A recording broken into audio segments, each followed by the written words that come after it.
Only a dumbass tries to be too aggressive and rush the stock market. The stock market can remain irrational longer than you can remain solvent. So meaning you can go bankrupt. You can be right, your thesis can be right, but if your timing is off, it's really easy to go bankrupt. And then a day later, the stock market does what you wanted it to do.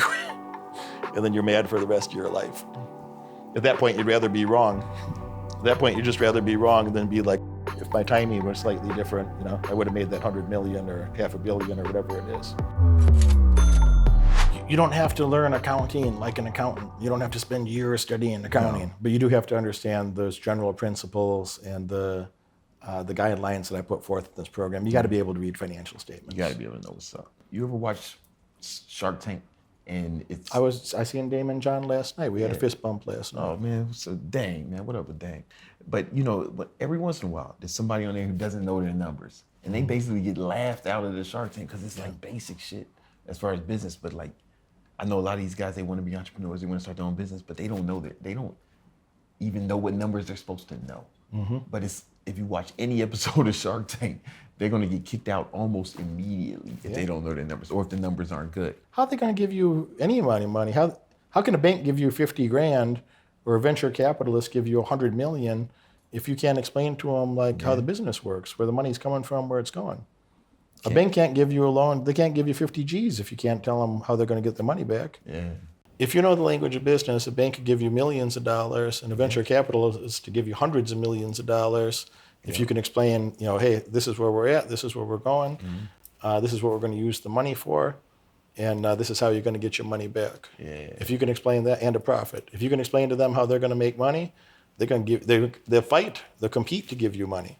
I see a lot of things on the internet that be like, rich people don't do this, or rich people don't dress like that, or rich people don't, and it's like, there's rich people who do all sorts of things, but the one commonality that I can think of is they all know their numbers. Except for maybe some athletes who end up going broke. But that's why they go broke, right? You know what I'm saying? Like they've given a bunch of money, but they don't know the numbers, they don't know accounting, and that's why the average professional athlete is broke after 5 years. I think you should make money more than anything. So I like this fitness shit. When I got really excited about the fitness shit is after I already had 50-something million dollars. Then I was pretty excited about fitness. So, if I had a goal for your lives, I'd say, that's a good number. I don't want to say it accidentally, but go find at least 10 million. Go find at least 10 million, and then you can make that a priority. Now, if you're doing the things that you can, and the way that you're making your 10 million is something you have to be kind of patient with, the stock market's that way. You don't get to rush the stock market. Only a dumbass tries to be too aggressive and rush the stock market. If you can buy boring things that are high quality but boring and out of favor, you can make so much money. But it's on the stock market's time, not on your time. It's not going to happen on your schedule. It's going to happen whenever the world comes to its senses and decides to agree with you, which might be months or years. Or never. I think Carl Icahn had a quote that said, you might think you're right, or you might be right, but he talked about shorting stocks, and he said that the problem with shorting, aggressively shorting stocks is the stock market can remain irrational longer than you can remain solvent. So meaning you can go bankrupt. You can be right, your thesis can be right, but if your timing is off, it's really easy to go bankrupt. And then a day later, the stock market does what you wanted it to do. And then you're mad for the rest of your life. At that point, you'd rather be wrong. At that point, you'd just rather be wrong than be like, if my timing was slightly different, I would have made that 100 million or half a billion or whatever it is. I'd like you to go get 10 million bucks, and then you can relax a little bit. But $1 million is not what it used to be. $1 million is a nice car, few nice cars. $1 million buys you a really nice parking spot in Hong Kong, I always say. You can buy a great parking spot in Hong Kong for about $1 million. You could buy a studio apartment smaller than this living room in New York. What do you get for $1 million in New York? Yeah, you get not even a one bedroom. You can't buy a nice one bedroom in Manhattan. If you think about inflation, $1 million in 100 years ago, you need about 50 million today. So the Federal Reserve Bank saw fit to devalue the currency so dramatically that your purchasing power of $1 million a century ago is now about 2%. So $20,000 at that time is $1 million today, or $1 million at that time is about $50 million today. So that term millionaire, as if that means something, as if that means like you have a lot of freedom or something, is like, not really. Single digit millionaire? Not really.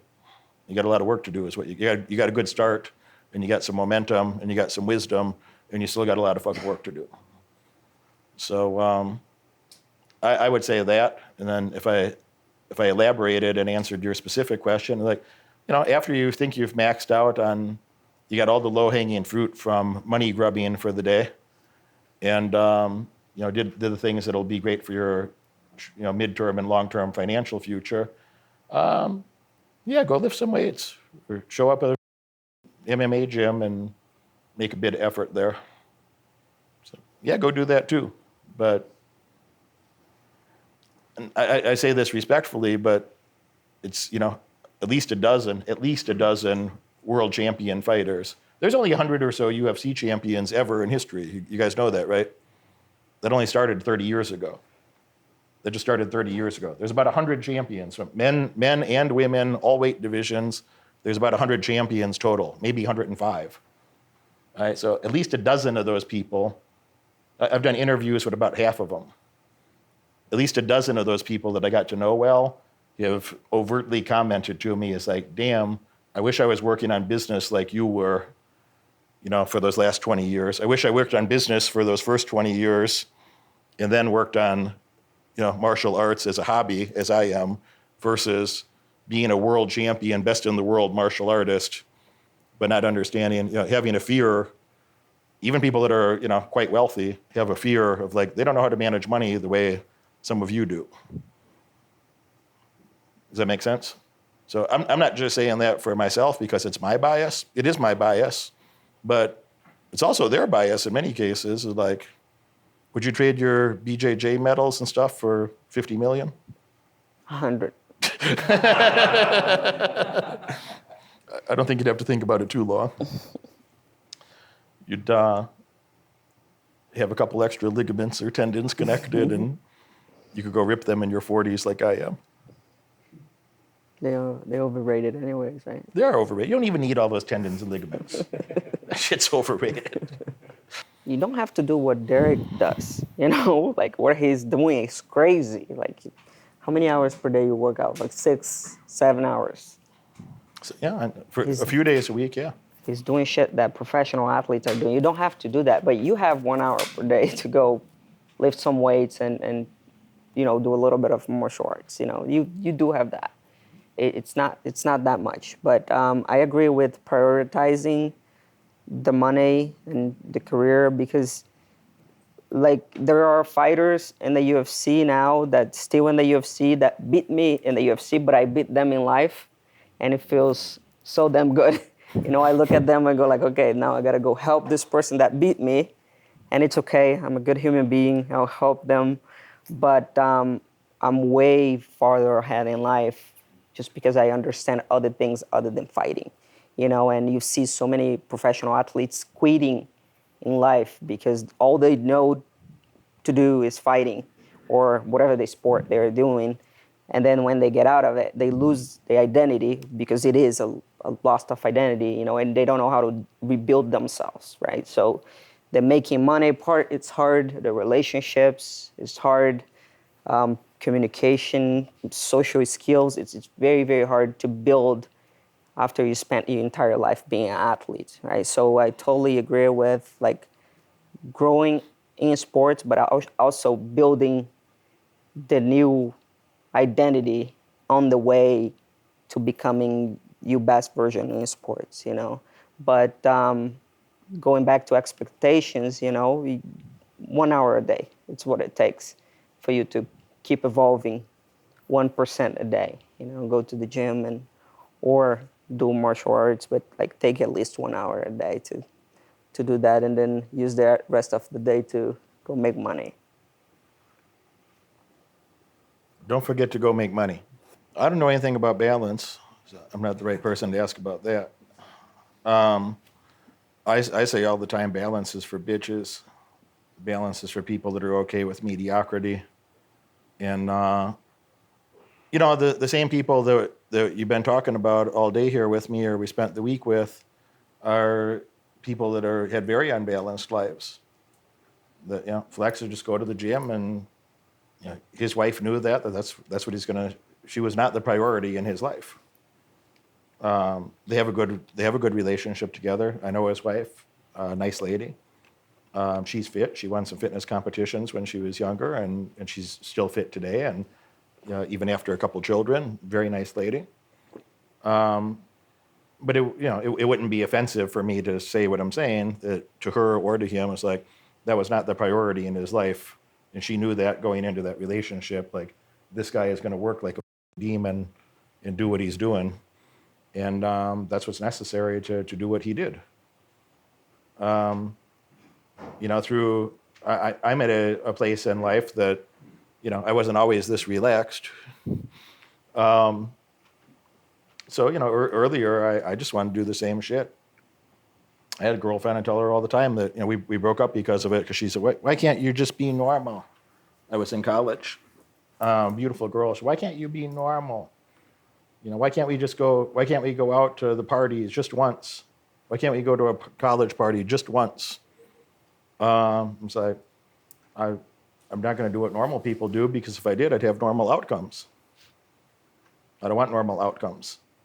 So I'm not going to do what any of those idiots do. So you're so mean, you're so this, you're so... I say, hey, go outside and the next guy you see walking down the street, go him. And he'll be a lot more average than me. He's going to be a lot more normal. If you want a normal guy, just go outside. The next random guy, go him. And I got tired. I had that conversation about 3 times, and then I just helped her pack her shit and get the fuck out of there. So we got along pretty well a lot of times, but I just like, what would happen if I would have listened to that 20-something years ago? What would happen if I spent more time going to the college parties and less time focused on business and having, almost straight A's? I don't think my life would have been as good. She's dead. I've told you guys this story. She died later of a heroin overdose. More than a decade later. So I hadn't talked to her for more than a decade by the time. I didn't know she died until a few years after she died. But what would happen if, let me say it both ways. What would happen if she would have shut the fuck up and followed my plan? You think she should be dead from drugs, hanging out with me? No. What would happen if I would have followed her plan?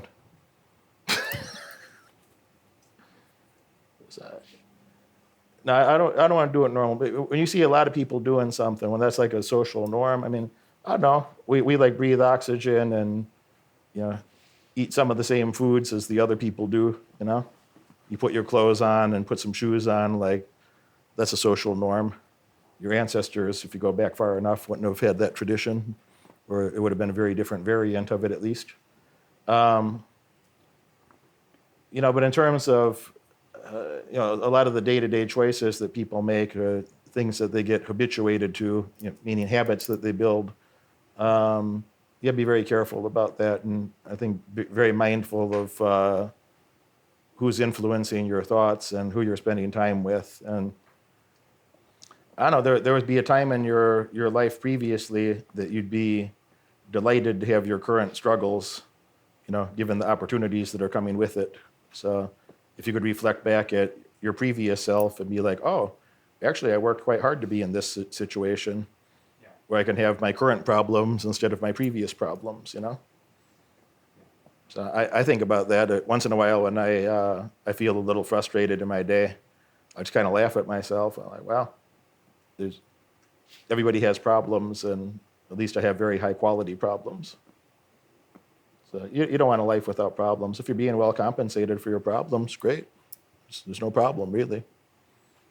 I mean, people get into trouble when they want to idealize shit and think, oh, everything's going to be easy and beautiful, and I want to be an entrepreneur so I can work less.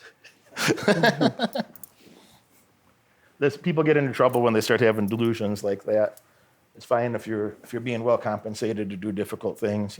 Find ways to streamline that, of either be more highly compensated for your current efforts, or outsource some things that you're not the best person to do those things, or outsource things that other people could do, so you could focus on the things that only you can do, that you have to do. That's a great way to alleviate some of that workload, or you might have a feeling where you're doing a few too many things. You have to change gears a bit too frequently, instead of focusing on the thing that you're best at. Focus on the couple of elements that you have to do to make the business even more successful, and then bring somebody else in to do the other pieces. And that's been very useful for me. Like, I don't have to be in charge of every damn thing. Zuckerberg doesn't write all the code over at Facebook. What's his name? Elon's not over there tightening every nut and bolt on a Tesla, welding every little joint on the Tesla. You got other shit to do. Got to have his 14th baby mama or whatever he's up to now. So Elon's got other plans. Would it make any sense for Bezos to try to deliver every package at Amazon? It's his company. Shouldn't he care enough to deliver every package personally? I said, no, he's worth a couple $100 billion. Seems like whatever he's been doing has been working pretty good for him. So probably you should outsource that. Probably a good plan. So you don't have to do everything in the business. Nobody smart would criticize you for this, but some dumb fuck will criticize you for that type of thing. It's like, oh, it's your business and you don't do every little thing. It's like, nobody calls me by a title in my business. I'll do whatever's necessary. I'll do whatever needs to get done. If there's a problem, I'll go fix the problem. If there's an opportunity, I want to understand how the thingy works, so I can do the thingy, because probably I'll see a way to make it better, and I'll explain to other people around me like how we should do the thingy, and I'll get their opinion about it, of how we can do the thingy better, and try to optimize whatever situation we have. It's like, I don't need to be in charge of everything. I don't need to take credit for everything. I'd like to focus on the few things that I have to do myself. I'd like to outsource this weightlifting stuff. If I could pay some minimum wage loser to go lift the weights for me, and I just got the results, like, how many of you would sign up for that shit right now? Yeah. But that's one of those things you got to go do it yourself. I'd like to send you to go get choked for me, so I could get choked a little bit less in training, but it doesn't work that way. You just got to go through the experience yourself. You get tired of getting choked a certain way, you find a different way to get up. You get tired of that, you'll fix that, you find a different way to get up. You do that for a few years, pretty soon you got pretty good defense. So that, you've done that yourself. So there's some things that you just have to do yourself, and it's part of the process, and try to outsource the other ones to alleviate a little pressure or frustration. The difference, as Brandon was saying, of like having more resources so you could have whatever you want. Yeah. The more resources you have, the better circumstances you're going to have. The more options and opportunities you're going to have. Yeah. Even the wealthiest people in the world, if Warren Buffett had more money, he'd buy more businesses. Yeah, no, for real. If Elon Musk had more money, Elon bought Twitter. Somewhere in his head, he wished he could buy Facebook too. Wish he could. He bought Twitter because he couldn't afford Facebook. It's probably true. You know what I'm saying? That may be true. Yeah, no, straight up. Like, if he could afford Facebook, he bought it. Money makes all your decisions. You work within the confines of how much money, of what you can afford, not what you really want. 100% of your decisions are predicated on how much money you have. It's just a fact. The sooner you realize that, the sooner you understand, oh, this is pretty important for my future, my family, my kids, and their future.